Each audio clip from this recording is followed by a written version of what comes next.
प्यारे साथियों, आज की क्लास में आपका स्वागत है। पिछले क्लास में हमने क्वेश्चन नंबर 1 से लेकर 9 तक हल किए थे 6.1 के। अब हम शुरू कर रहे हैं एक्सरसाइज नंबर 6.1 के ही क्वेश्चन नंबर 10 से लेकर आगे तक, जो कि 18 तक है। तो क्वेश्चन नंबर 10 है, एक 5 मीटर लंबी सीढ़ी दीवार के सहारे झुकी है। ठीक है, सीढ़ी का नीचे का सिरा जमीन के अनुदिश दीवार से 2 सेंटीमीटर पर सेकंड की दर से खींचा जाता है। सीढ़ी पर इसकी ऊंचाई किस दर से दीवार पर इसकी ऊंचाई किस दर से घट रही है, जबकि सीढ़ी के नीचे का सिरा दीवार से 4 मीटर दूर है। ठीक, देखिए क्वेश्चन कुछ ऐसा है।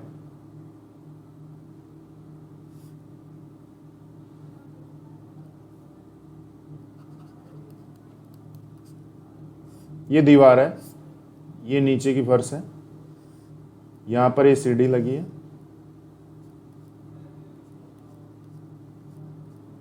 ठीक है, जिसकी लंबाई, ये दीवार जिसकी लंबाई हमें 5 मीटर दे रखी है। अब मान लीजिए कि ये वाली डिस्टेंस जो दीवार से नीचे के सिरे की है वो x, और जो कि हमें 4 सेंटीमीटर दे रखी है, और ये वाली हमें दे नहीं रखी, ये y मान लीजिए। ठीक है, ओके। तो ये समकोण त्रिभुज बन जाएगा। इनको नामकरण कर दीजिए A B, A O B. ठीक है, तो देखिए अपने को क्या ज्ञात करना है, अपने को ज्ञात करना है कि दीवार से, ये क्या कह रहा है, सीढ़ी का दूसरा सिरा, सीढ़ी का किस दर, दीवार पर इसकी ऊंचाई किस दर से घट रही है। ये वाली जो ऊंचाई है ना, ये वाली ऊंचाई किस दर से घट रही है, मतलब dy/dt की वैल्यू पूछी है, और वो कैसी आएगी, नेगेटिव आएगी। कैसी आएगी, नेगेटिव आएगी, क्योंकि इसने घटने के लिए पूछा है तो सीधी सी बात है नेगेटिव ही आएगी। ठीक, तो देखिए अब हमें dy/dt की वैल्यू पूछी है, तो जो दिया है वो तो लिख लीजिए। माना दीवार से सिरे की दूरी x मान लीजिए, जो 4 सेंटीमीटर दे रखी है, और दूसरे सिरे की ऊंचाई, दूसरे सिरे की ऊंचाई y सेंटीमीटर। ठीक, दूसरे सिरे की ऊंचाई दे रखी है y, हमने ले ली y सेंटीमीटर, एवं और हमें क्या दे रखा है, dx/dt। ये जो नीचे का सिरा है वो किस दर से खींचा जाता है, 2 सेंटीमीटर पर सेकंड की दर से, 2 सेंटीमीटर पर सेकंड की दर से। ठीक है, तो dy/dt कैसे आएगा वो सुन लीजिए। ये जो समकोण त्रिभुज AOB है, इसमें वही पाइथागोरस प्रमेय लगा दीजिए, x² + y² = 5 का स्क्वायर। ठीक है, वहां से हम अवकलन करेंगे, तो अवकलन करने के बाद यहां से जगह छोड़ देते हैं। अब वो जगह भी क्यों छोड़ रहे हैं वो भी आपको पता लग जाएगा। तो समकोण त्रिभुज AOB में x² + y² बराबर क्या होगा, 5 का स्क्वायर। तो x t के सापेक्ष अवकलन करने पर d/dt of x² + y² equal to d/dt of 5 का स्क्वायर। ओके,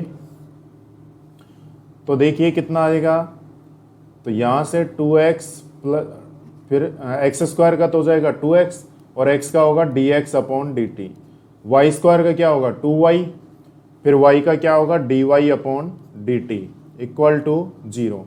तो यहाँ से हमें y के dy/dt की वैल्यू फाइंड आउट करनी है, तो 2y dy/dt इसको तो रखो एक तरफ, और -2x dx/dt इसको दूसरी तरफ ले जाइए। 2 से 2 कैंसिल आउट हो जाएगा, तो dy/dt की वैल्यू आ जाएगी -x/y dx/dt, ये आ जाएगी। ठीक है, अब देखिए x की वैल्यू हमें 4 दे रखी है, dx/dt की वैल्यू हमें 2 दे रखी है, लेकिन y की वैल्यू नहीं है। तो ये जगह किस लिए छोड़ी थी वो याद करो आप। वो इसलिए छोड़ी थी कि समकोण त्रिभुज, देखो यहाँ से हम y की वैल्यू फाइंड आउट कर सकते हैं समकोण त्रिभुज में, ये वाली प्रमेय लगाकर y का मान याद करेंगे यहाँ से। ठीक है, अब ये वाली प्रमेय लगाकर यहाँ पर x का मान रख देंगे। यहाँ पर रखना मुनासिब नहीं था, क्यों, क्योंकि यहाँ पर तो हमें dx बटा dt चाहिए था, यहाँ पर रखेंगे। तो देखिए समकोण त्रिभुज ए ओ बी में x square plus y square बराबर 5 का स्क्वायर, तो वाई स्क्वायर बराबर आ जाएगा 5 का स्क्वायर माइनस एक्स स्क्वायर, तो वाई स्क्वायर बराबर 5 का स्क्वायर माइनस 4 का स्क्वायर, तो वाई स्क्वायर बराबर आ जाएगा 9, तो वाई बराबर √9, मतलब वाई का मान आ जाएगा 3। ठीक है, तो यहाँ आप लिख सकते हो, पुनः 2 बार लिए। ठीक, अब वैल्यू रख दीजिए, डी वाई बटा डी टी बराबर minus x minus 4 y 3 d x बटा डी टी 2, तो आ जाएगा माइनस का 8/3 सेंटीमीटर पर सेकेंड। ठीक है, ये आपका फाइनल आंसर हो जाएगा। क्वेश्चन नंबर 11 देखो, एक कण वक्र 6y = x³ + 2 के अनुगत गति कर रहा है। ठीक है, वक्र में दे रखा है 6y = x³ + 2, equation number first मान लीजिए। ठीक, और क्या कह रहा है, वक्र पर उन बिंदुओं को ज्ञात कीजिए जबकि x निर्देशांक की तुलना में y निर्देशांक 8 गुना तीव्रता से बढ़ रहा है। y निर्देशांक के परिवर्तन की दर तीव्रता से बदल रहा है, बदलना मतलब वही परिवर्तन की दर अवकलन होगा। तो dy बटा डी टी एवं और क्या दे रखा है, dy बटा डी टी बराबर 8 गुणा dx बटा डी टी, x के परिवर्तन की दर की 8 गुणा है। समीकरण नंबर 2 दे दीजिए। अब ये कैसे आएंगे, इसका यूज कैसे होगा, इसका अवकलन करने से। ठीक है, तो समीकरण 1 का t के सापेक्ष अवकलन कीजिए। ओके, समीकरण 1 का t के सापेक्ष अवकलन करने पर, तो d/dt of 6y = d/dt of x³ + 2, तो 6 dy/dt = 3x², 2 का तो हो जाएगा 0, पहले x³ का ही करो 3x², फिर x का क्या होगा dx बटा dt प्लस 0। ठीक, अब देखिए यहाँ से 3 से ये 6 2 बार कट जाएगा, तो 2 dy/dt आ जाएगा = x² 3 dx/dt के। अब समीकरण 2 से dy बटा dt का मान रख दीजिए, dy बटा dt का मान रखने पर रख दीजिए भाई साहब, तो क्या हो जाएगा 8 dx/dt = x² dx/dt, dx/dt से कैंसिल आउट हो जाएगा, तो x² = 16 आ जाएगा, तो x बराबर क्या आ जाएगा +-4। ठीक, अब y का मान याद कीजिए, x का मान समीकरण 1 में रख कर, तो समीकरण 1 से जब x बराबर 4 तब 6y = 4 का क्यूब,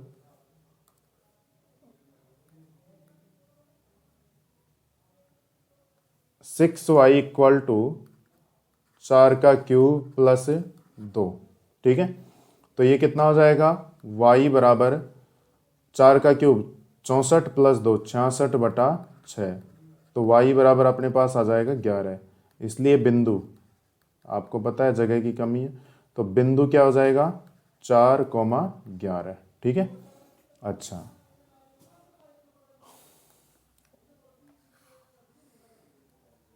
जब x बराबर -4 तब 6y = -4 का क्यूब प्लस 2, तो 6y, देखिए -4 का क्यूब प्लस 2, तो ये 6 को इधर काट लीजिए, हटा लीजिए, साथ में लिख देंगे।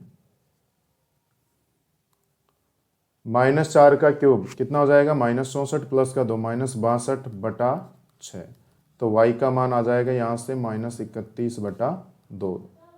ठीक है, 3 से, सॉरी 3, 31/3।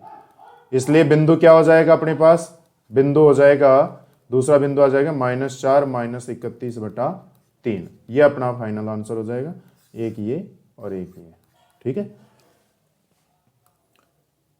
नेक्स्ट क्वेश्चन देखिए, क्वेश्चन नंबर 12 है, हवा के एक बुलबुले की त्रिज्या 1/2 सेंटीमीटर पर सेकंड की दर से बढ़ रही है। हवा के एक बुलबुले, अब हवा का बुलबुला कैसा होता है, गोलाकार होता है। कैसा होता है, गोलाकार होता है। और कह रहा है कि बुलबुले की त्रिज्या 1/2 सेंटीमीटर पर सेकंड की दर से बढ़ रही है। ठीक है, माना गोलाकार बुलबुले की त्रिज्या, बुलबुला रे बुलबुला मुझको बाहों में सुला, आर है। ठीक है, और वो क्या दे रखा है, बुलबुले की त्रिज्या 1/2 सेंटीमीटर पर सेकंड, मतलब टी के सापेक्ष अवकलन दे रखे है ना। एवं क्या दिया है, D R upon D T दे रखा है 1/2 सेंटीमीटर पर सेकंड। ठीक, अच्छा क्या कह रहा है, बुलबुले का आयतन किस दर से बढ़ रहा है, जबकि त्रिज्या आर का मान और दे रखा है 1 सेंटीमीटर। तो बुलबुले के आयतन के परिवर्तन की दर पूछा है, तो चूंकि बुलबुले का आयतन गोलाकार बुलबुले का आयतन क्या होगा, v बराबर आयतन v बराबर 4/3 पाई आर क्यूब। गोले का आयतन यही होता है। अब टी के सापेक्ष अवकलन करने पर तो क्या हो जाएगा, dv/dt इक्वल टू 4/3 पाई, ये तो है कांस्टेंट, इसको तो रखो बाहर, dt आर क्यूब। ठीक, तो क्या हो जाएगा, dv/dt बराबर अपने पास आ जाएगा 4/3 पाई आर क्यूब का 3r² और r का dr/dt हो जाएगा। 3 से 3 कट जाएगा, तो dv/dt अपने पास आ जाएगा 4 पाई r का मान 1 का स्क्वायर और dr/dt 1/2। तो dv/dt अपने पास आ जाएगा 2 पाई, 1 का स्क्वायर 1, 2 से 4 2 बार कट जाएगा, 2 पाई dv, देखो ऊपर आयतन है इसका मतलब सेंटीमीटर क्यूब, नीचे t है मतलब सेकंड, तो 2 पाई सेंटीमीटर क्यूब पर सेकंड। ओके, नेक्स्ट क्वेश्चन देखिए, क्वेश्चन नंबर 13। क्वेश्चन नंबर 13 अपने को दे रखा है, एक गुब्बारा जो सदैव गोलाकार रहता है का परिवर्तनशील व्यास दे रखा है 3/2 2x + 1, है ना। तो त्रिज्या क्या हो जाएगी, इसकी आधी हो जाएगी। तो माना गोले की त्रिज्या, अब गोलाकार क्या दे रखा है, गुब्बारा दे रखा है। ठीक है, माना गोलाकार गुब्बारा, ठीक, माना गोलाकार गुब्बारे की त्रिज्या आर बराबर, आर मान लीजिए आर है। अब चूंकि व्यास कितना दे रखा है, चूंकि व्यास अपने को दे रखा है 3/2 2x + 1, ये हमें व्यास दे रखा है, इसलिए त्रिज्या कितनी हो जाएगी, त्रिज्या r बराबर 3/2, तो इसकी आधी हो जाएगी 3/4 हो जाएगी। ठीक है, 3/4 2x + 1। ओके, अब क्या कहा है इसने, x के सापेक्ष आयतन के परिवर्तन की दर। तो चूंकि गोले का आयतन v बराबर 4/3 पाई आर क्यूब, तो r की वैल्यू रख दो, v बराबर 4/3 पाई r क्या है 3/4 2x + 1 का क्यूब, तो v बराबर 4/3 पाई, ये 3/4 का क्यूब को तो ले लीजिए बाहर, 27/64, है ना, 2x + 1 का क्यूब। ठीक, 3 से ये 9 बार कट जाएगा, 4 से ये 16 बार कट जाएगा, तो v बराबर अपने पास आ जाएगा 9 पाई/16 2x + 1 का क्यूब। अब x के सापेक्ष परिवर्तन की दर पूछिए, तो x के सापेक्ष अवकलन कर लीजिए, x के सापेक्ष अवकलन करने पर तो dv/dx इक्वल टू 9 पाई/16, ये तो कांस्टेंट, इसको तो बाहर रखो, d/dx ऑफ 2x + 1 का क्यूब। ठीक है, तो ये आ जाएगा अपने पास dv/dx बराबर 9 पाई/16,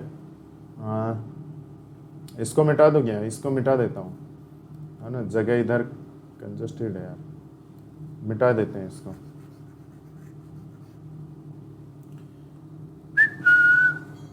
तो dv बटा dx अपने पास आ जाएगा 9 पाई बटा 16। इसका तो क्या हो जाएगा 3 2x प्लस 1 का स्क्वायर, पहले तो क्यूब का होगा, फिर 2x का क्या होगा 2।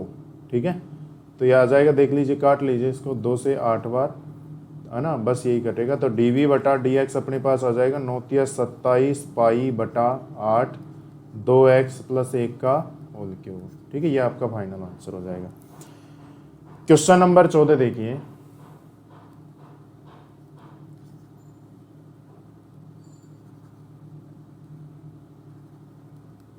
क्या कह रहा है, एक पाइप से रेत 12 सेंटीमीटर क्यूब पर सेकंड की दर से गिर रही है। गिरती रेत जमीन पर एक ऐसा शंकु बनाती है। देखिए क्वेश्चन कुछ इस तरह का है कि यहां से एक पाइप है अपने पास, ठीक है ना, इसमें से रेत गिर रही है, ठीक, और ये रेत कोई शंकु बनाती है, गिरकर ये कुछ ऐसा शंकु बनाती है, ये रेत गिरेगी। और वो आप जानते भी हो कि जब रेत गिरती है तो शंकु के आकार में ही गिरती है, आपको पता है ना। ओके, ये कोई शंकु बना रही है। अच्छा, अब इधर ये रेत लिख देते हैं, ये शंकु बना रही है, ये पाइप है। ओके, अब देखिए पाइप से रेत 12 सेंटीमीटर क्यूब पर सेकंड की दर से गिर रही है, मतलब ये किसका मान दे रखा है, आयतन का। किसका दे रखा है, आयतन का। dv बटा dt का मान दे रखा है 12 सेंटीमीटर क्यूब पर सेकंड। ठीक, अब क्या कह रहा है, गिरती रेत जमीन पर एक ऐसा शंकु बनाती है जिसकी ऊंचाई सदैव आधार की त्रिज्या का छठा भाग है। माना त्रिज्या तो मान लीजिए, देखिए r, माना शंकु की त्रिज्या r एवं ऊंचाई h। ठीक, त्रिज्या r, ऊंचाई h। और क्या कह रहा है कि ऊंचाई सदैव त्रिज्या का छठा भाग है, मतलब h बराबर r बटा 6। यहां से r का मान आ जाएगा 6h। ठीक है, अब देखिए आगे पढ़िए। रेत से बने शंकु की ऊंचाई किस दर से बढ़ रही है जबकि ऊंचाई 4 सेंटीमीटर है, एवं h की वैल्यू दे रखी है 4 सेंटीमीटर। ओके, तो देखिए ये तो बाद में काम आएगा। अब शंकु की ऊंचाई की बात करें, ऊंचाई में परिवर्तन की दर, और शंकु के आयतन में परिवर्तन की दर दे रखी है, तो आयतन का सूत्र लगेगा। तो चूंकि शंकु का आयतन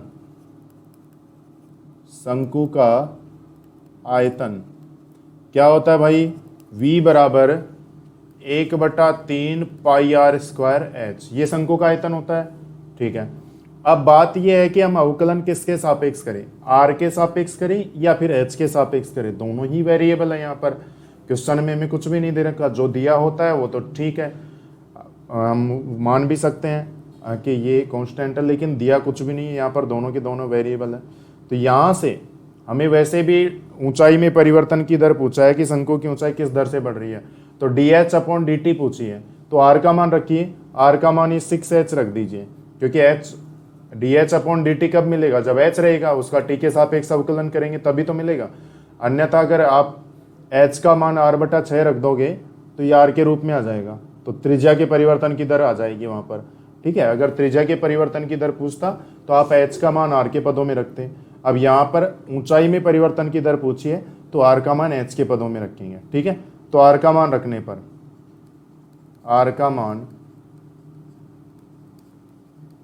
पर तो v बराबर 1/3 पाई r 6h का स्क्वायर इंटू h, तो v बराबर पाई बटा 3, ये क्या हो जाएगा 36h क्यूब, ये कट जाएगा 12 बार, तो v बराबर आ जाएगा 12 पाई h क्यूब। ठीक, चांद से पर्दा कीजिए कहीं चुरा न ले चेहरे का नूर। अब टी के सापेक्ष अवकलन कर लीजिए, टी के सापेक्ष अवकलन करने पर तो क्या हो जाएगा, dv बटा dt बराबर 12 पाई तो रहेगा बाहर, ये तो कांस्टेंट है, d बटा dt ऑफ h क्यूब, तो क्या हो जाएगा dv बटा dt बराबर 12 पाई, ये हो जाएगा 3h² dh बटा dt। तो dh बटा dt की वैल्यू देखिए क्या आ जाएगी, ये 12 तिया 36 पाई h², ये नीचे चला जाएगा 1/36 पाई h², और dv बटा dt ये हमने लिखा नहीं था, है ना, तथा dv बटा dt इसकी वैल्यू हमें दे रखी हो, तो शुरू में ही दे रखी थी 12 सेंटीमीटर क्यूब पर सेकंड। तो रख दीजिए।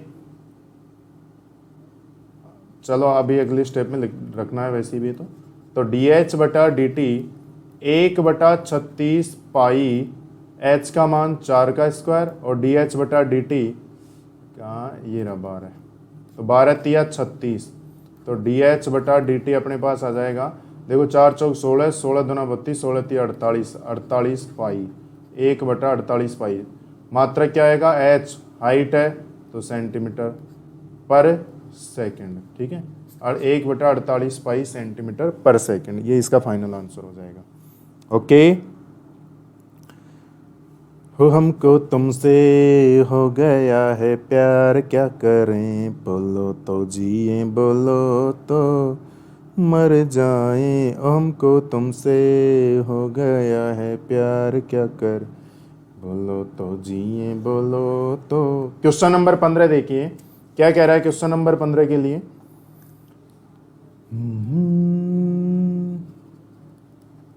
ये तो वही आ गए बिल्कुल इजी से। एक वस्तु की x इकाइयों के उत्पादन से संबंध कुल लागत cx हमें दे रखा है रुपए में, cx हमें दे रखा है, थोड़ा सा नीचे लिख लेते हैं,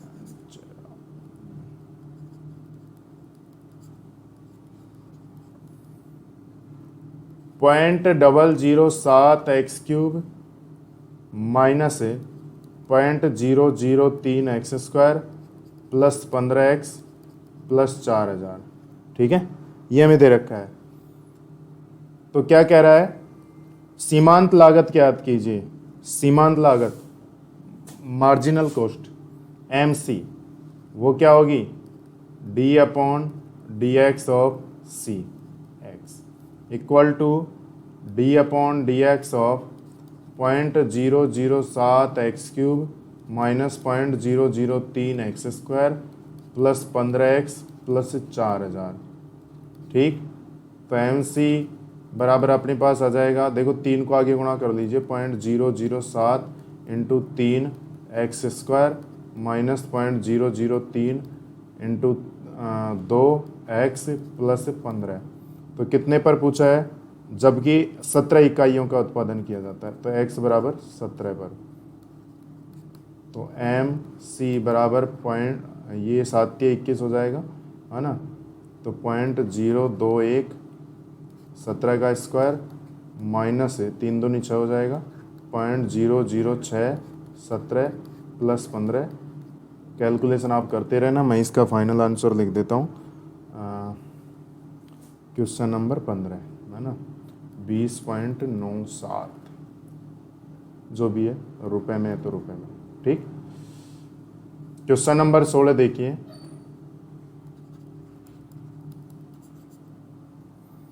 किसी उत्पाद की x इकाइयों की विक्रय से प्राप्त कुल आय RX कितना दे रखा है, 13x² प्लस 26x प्लस 15। तो इसमें पूछा है सीमांत आय याद कीजिए, जबकि x बराबर 7, तो सीमांत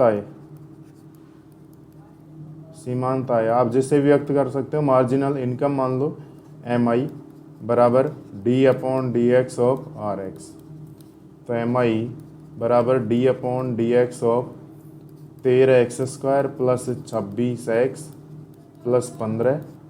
तो MI बराबर अपने पास आ जाएगा 26x प्लस 26, कितने पर पूछा है इसने, x बराबर 7 पर, x बराबर 7 पर।